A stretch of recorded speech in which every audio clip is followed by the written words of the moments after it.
কেমন থাকবে আগামী কয়েকদিনের আবহাওয়া? কোভিড নিম্নচাপটা তৈরি হয়েছিল, সেটা বর্তমানে অবস্থান করছে উত্তর উড়িষ্যার কাছাকাছি এবং প্রত্যাশিত গতির অভিমুখ পশ্চিম উত্তর পশ্চিমের দিকে, অর্থাৎ ঝাড়খণ্ডের দক্ষিণ প্রান্ত হয়ে উত্তর ছত্তিশগড়ের দিকে অগ্রসর হবে। ফলে আমাদের রাজ্য থেকে এটা ধীরে ধীরে দূরে সরে যাবে। কিছুটা প্রভাব আজকের দিনটা থাকার সম্ভাবনা রয়েছে উড়িষ্যার কাছাকাছি যে জেলাগুলো রয়েছে। ম্যাক্সিমাম প্রভাবটাই এর থাকবে, বা অলরেডি যেটা রয়েছে প্রভাব বেশিরভাগটাই উড়িষ্যার দিকে রয়েছে। আমাদের রাজ্যে কিছুটা প্রভাব মেনলি উড়িষ্যার কাছাকাছি জেলাগুলো, যেমন ঝাড়গ্রাম, পূর্ব পশ্চিম মেদিনীপুর, সেই সাথে পার্শ্ববর্তী কয়েকটা জেলা যেমন বাঁকুড়া, পুরুলিয়া, এই জেলাগুলো বৃষ্টিপাতের পরিমাণ কিছুটা বেশির দিকে থাকার সম্ভাবনা রয়েছে আজকের দিনটা। স্থানীয়ভাবে দু এক জায়গায় ভারী বৃষ্টির সম্ভাবনা রয়েছে এই জেলাগুলোতে। অন্যান্য জেলাগুলো হালকা থেকে মাঝারি ধরনের বৃষ্টিপাতের সম্ভাবনা, প্রধানত মেঘলা আকাশ থাকবে। আগামীকাল থেকে অর্থাৎ 29 তারিখ থেকে পরবর্তী 4-5 দিন বৃষ্টিপাতের পরিমাণ কমবে দক্ষিণবঙ্গের জেলাগুলিতে।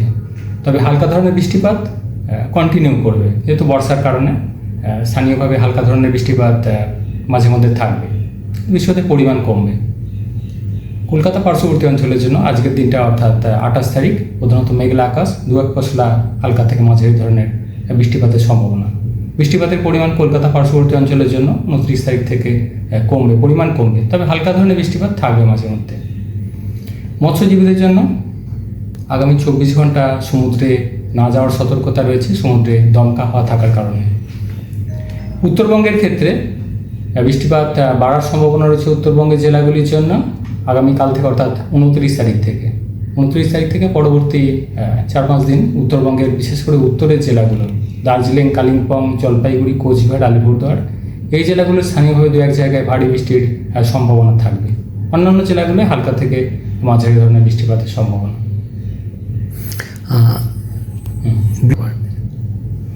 না, আমাদের রাজ্য যেহেতু সমুদ্রের কাছাকাছি কোস্টাল এরিয়া আমাদের রয়েছে, বিশেষ করে কলকাতা পার্শ্ববর্তী যে জেলাগুলো রয়েছে, সেখানে জলীয় বাষ্পের প্রভাব বেশির দিকেই থাকবে।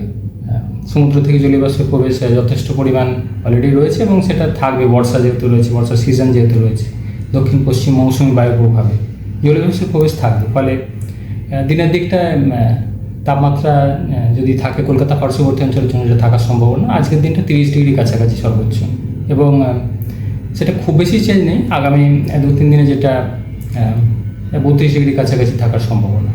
ফলে দিনের দিকটা কিছুটা আর্দ্রতার কারণে অস্বস্তি থাকবে, তাই মাঝে মধ্যে হালকা ধরনের বৃষ্টিপাত কন্টিনিউ করবে। একদম যে বৃষ্টি বন্ধ হয়ে যাবে সেরকম না, হালকা ধরনের বৃষ্টিপাত থাকবে, কন্টিনিউ করবে। সদ্য লন্ডন থেকে চোখের অপারেশনের বিশেষ প্রশিক্ষণ নিয়ে ফিরেছেন ডাক্তার মোনাজির হোসেন। বনগাঁতে এই সর্বপ্রথম কোল্ড ফেকো, টোরিক, মাল্টিফোকাল ছানি অপারেশনের জন্য আসুন বনগাঁ আই কেয়ারে। Bongaon eye care, court road, Bongaon.